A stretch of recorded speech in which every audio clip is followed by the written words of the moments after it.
Umat Tuhan yang terkasih dalam Yesus Kristus, Salam. Jumpa lagi pada malam ini, 16 Februari 2022. Kita sudah menerima malam pemberian Tuhan. Karena itu sebelum kita beristirahat, baiklah kita menyatakan syukur kita kepada Tuhan dan mendengarkan kebenaran firman-Nya. Mari kita berdoa. Ya Bapa, Putra dan Roh Kudus, kami menyatakan syukur dan sembah kami ke hadapan hadirat-Mu. Karena perhatian dan kasih sayang-Mu begitu luar biasa dan dahsyat bagi hidup kami. Demi hidup dan keselamatan kami, umat manusia. Karena itu kami mau mengangkat syukur kepadamu dan mau mendengarkan kebenaran firman-Mu Bapa. Datanglah dan memberkati kami sekalian. Demi Yesus Kristus yang adalah firman yang hidup itu. Padamu kami berdoa dan menyambut firman-Mu. Amin. Umat Tuhan yang terkasih dalam Yesus Kristus, kita mendengarkan kebenaran firman Allah di dalam pertama Timotius pasalnya yang kelima, ayatnya yang pertama dan ayatnya yang kedua. Mengenai saudara-saudara seiman, janganlah engkau keras terhadap orang yang tua, melainkan tegurlah dia sebagai bapa. Tegurlah orang-orang muda sebagai saudaramu, perempuan-perempuan tua sebagai ibu, dan perempuan-perempuan muda sebagai adikmu dengan penuh kemurnian. Umat Tuhan yang terkasih di dalam Yesus Kristus, kalau kita menyaksikan kenyataan dalam hidup bersama di bumi ini, kita dapat melihat bahwa ada relasi yang tidak sehat di antara orang-orang bersaudara. Baik itu relasi antara orang-orang muda dengan orang-orang muda, tapi juga relasi antara orang muda dengan orang tua. Juga relasi yang kurang sehat antara pemimpin dan bawahan. Itu makin terus terjadi dan mewarnai bagi kehidupan kita umat manusia. Kita tentu akan bertanya sampai kapan relasi yang kurang sehat ini akan berakhir dan manusia bisa dapat memasuki babak baru untuk benar-benar hidup dalam saling mengasihi secara damai di antara seorang dengan yang lainnya. Baik itu relasi dalam keluarga, relasi dalam pekerjaan, relasi-relasi sosial yang terbangun di tengah-tengah kehidupan masyarakat luas. Yang pasti adalah manakala relasi-relasi itu buruk, maka dia tidak lagi akan mendatangkan suasana damai bagi kehidupan bersama. Kita bisa menyaksikan di media sosial ada relasi-relasi yang tidak begitu menolong seorang dengan yang lainnya.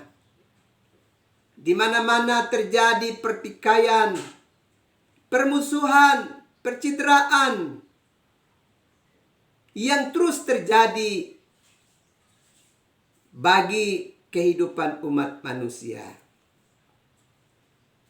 Berkenaan dengan berbagai situasi dan kenyataan hidup yang sedemikian memprihatinkan itu, mari coba kita perhatikan bagian kitab suci di dalam pertama Timotius pasal yang kelima, ayat yang pertama dan ayatnya yang kedua.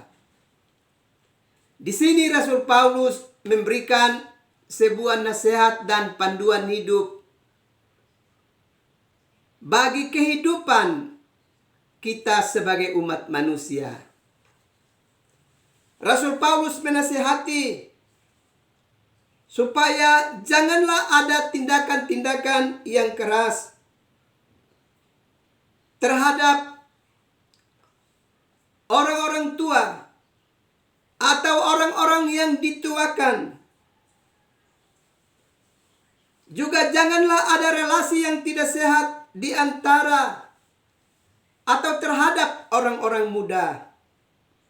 Juga janganlah ada relasi yang tidak sehat di antara kaum laki-laki dengan kaum perempuan dalam kebersamaan hidup di tengah-tengah dunia ini.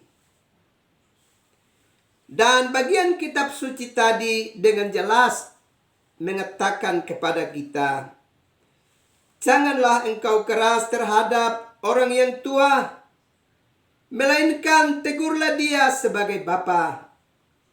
Tegurlah orang-orang muda sebagai saudaramu, perempuan-perempuan tua sebagai ibumu, dan perempuan-perempuan muda sebagai adikmu dengan penuh kemurnian. Ini adalah sebuah tata krama hidup yang mesti dibangun dan dibiasakan di dalam relasi hidup bersama di tengah-tengah kehidupan dunia ini. Sebab manakala tata krama hidup sedemikian yang digambarkan oleh Rasul Paulus ini tidak dihidupkan di dalam kehidupan bersama, maka apa yang digambarkan di dalam Mazmur 133, sungguh alangkah baik dan indahnya apabila saudara bersaudara hidup dengan rukun, akan jauh dari tengah-tengah kehidupan kita umat manusia.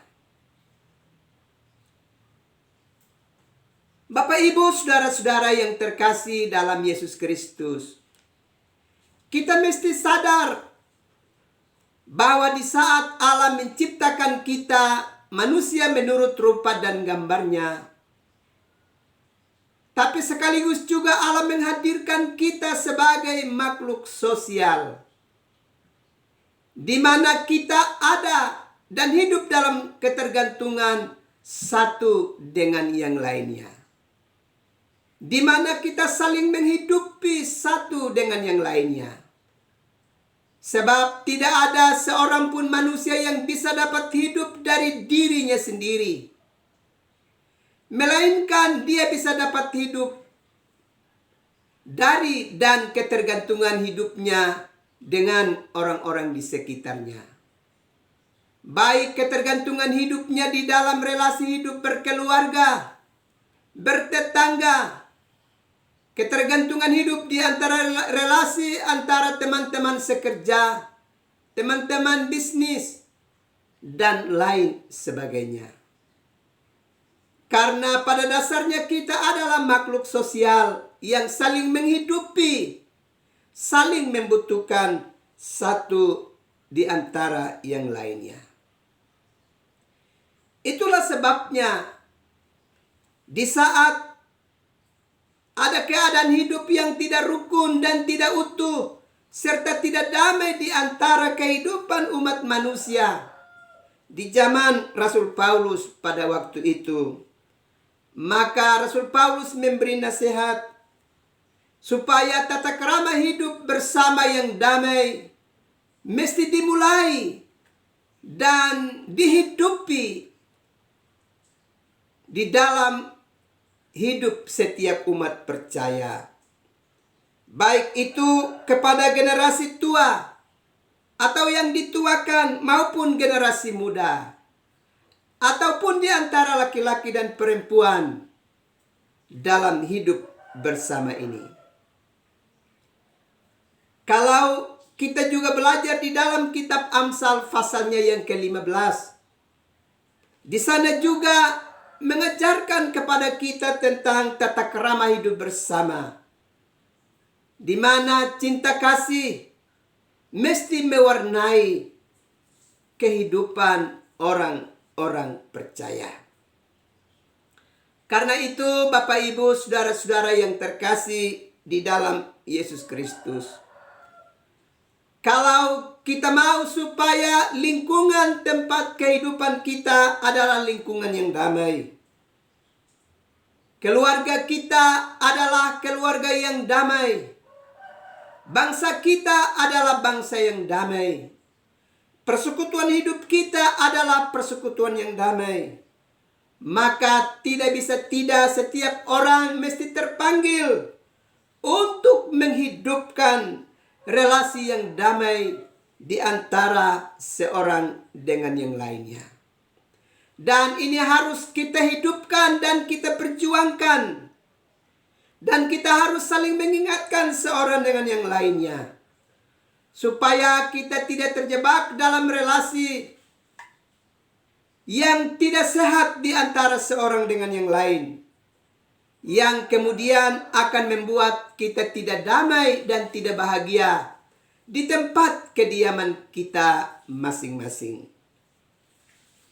Manakala terdapat relasi yang tidak damai di antara kehidupan bersama, baik itu dalam keluarga, bertetangga dan bermasyarakat, berbangsa dan bernegara, maka wilayah kehidupan kita menjadi wilayah yang penuh dengan ancaman-ancaman kehidupan yang membuat kita merasa tidak damai di tempat kediaman kita sendiri.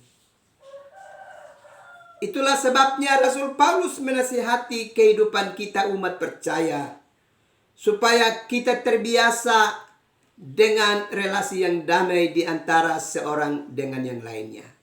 Dan itu harus kita lakukan sekarang ini. Sebab kalau bukan sekarang, kapan lagi? Dan kalau bukan terhadap sesama kita, kita membangun relasi yang damai. Kepada siapakah? Atau kepada sesuatu yang lain manakah yang akan kita bangun relasi damai demi kelanjutan hidup bersama di bumi ciptaan Tuhan ini? Mari sadarlah bahwa kita sedang hidup dalam rumah bersama yang disediakan oleh Tuhan bagi kehidupan kita. Rumah bersama di dalam keluarga kita, rumah bersama dengan tetangga kita, lingkungan kita, masyarakat kita, bangsa dan negara kita. Biarlah kita menyadari itu dengan sungguh dan memulai sebuah suasana hidup yang penuh cinta kasih di antara seorang dengan yang lainnya. Jangan terlambat melakukan tata krama kehidupan yang damai ini. Sebab jika kita tidak mulai dari sekarang, kita akan mengalami kerugian yang besar di dalam hari-hari hidup kita yang masih Tuhan siapkan kita jalani ke depan. Biarlah Allah memperlengkapi kita dengan Roh Kudus yang terus menolong dan menopang kita hidup dalam kebenaran dan saling mengasihi satu dengan yang lainnya. Tuhan memberkati kita sekalian. Amin. Mari kita berdoa. Kami memuji kebesaran nama-Mu, ya Tuhan. Karena Bapa terus melawat kami dengan kebenaran firman-Mu. Sebab Bapa mengasihi kami. Bapa merindukan supaya ada suasana yang rukun dan damai di antara hidup bersama. Mulai dari dalam keluarga, keluar kepada tetangga, keluar ke tempat di mana kami berkarya dan mencari nafkah dalam hidup ini. Juga keluar kepada masyarakat luas dalam kehidupan berbangsa dan bernegara. Tolonglah kami Bapa, kiranya Roh Kudus memasuki hidup kami dan menggerakkan kami untuk membangun kehidupan damai dalam hidup bersama ini. Terima kasih Bapa untuk firman-Mu yang telah diperdengarkan kepada kami. Malam ini hamba mau berdoa untuk umat-Mu yang tengah ada dalam pergumulan dan penderitaan sakit. Baik itu di rumah tangga mereka maupun di rumah-rumah sakit. Ya Bapa, siapakah yang dapat berbelas kasih dan mampu memulihkan kehidupan saudara-saudara kami yang tengah bergumul dengan derita hidup mereka? Kami mau berdoa berkati para petugas medis, dokter, perawat, dan semua orang yang terpanggil untuk berbelas kasih dengan orang-orang sakit dan menunjukkan kasih kepada mereka. Biarlah berkati mereka sekalian yang memiliki hati yang berbelas kasih untuk membantu dan menolong. Supaya biarlah di dalam hati yang berbelas kasih itu, setiap orang dapat disembuhkan dari berbagai penderitaan yang dialami. Dan kami juga berdoa, kiranya Yesus Kristus selaku dokter agung bagi kehidupan kami akan terus mengulurkan tangan-Mu dan memberi urapan khusus, sehingga setiap orang yang mengalami penderitaan sakit dalam hidup mereka dipulihkan hidupnya ya Bapa. Hamba juga berdoa untuk umat-Mu dalam berbagai-bagai pergumulan hidup, dalam usaha untuk mencari nafkah dalam hidup mereka. Mereka yang bekerja sebagai ASN di instansi pemerintah, mereka yang bekerja sebagai pegawai swasta, pedagang asongan, dan juga berbagai-bagai bidang usaha lainnya yang sedang digeluti oleh umat-Mu. Kiranya Allah membuka pintu berkat-Mu dan mengalirkan berkat-Mu bagi umat-Mu sekalian, sehingga masing-masing umat-Mu dapat mengalami berkat-berkat-Mu dalam hidup mereka. Juga generasi-generasi muda yang tengah berjuang untuk mendapatkan satu pekerjaan tetap. Bukalah pintu berkat-Mu untuk memberkati anak-anak-Mu. Dan mereka yang telah memperoleh pengetahuan dan keterampilan dalam hidup mereka sebagai generasi muda, biarlah Allah menghidupkan semangat mereka untuk berkreasi dalam menghadirkan berbagai lapangan kerja demi dan untuk kelanjutan hidup mereka. Terima kasih Bapa. Hamba juga berdoa untuk gereja-Mu, baik di lingkup jemaat, klasis, dan sinode, para pemimpin dan seluruh warga gereja. Biarlah Allah berkenan memberkati, sehingga semuanya sungguh-sungguh berserah diri dan sungguh-sungguh meyakini akan kasih dan pemeliharaan-Mu dalam hidup bersama. Terima kasih Bapa.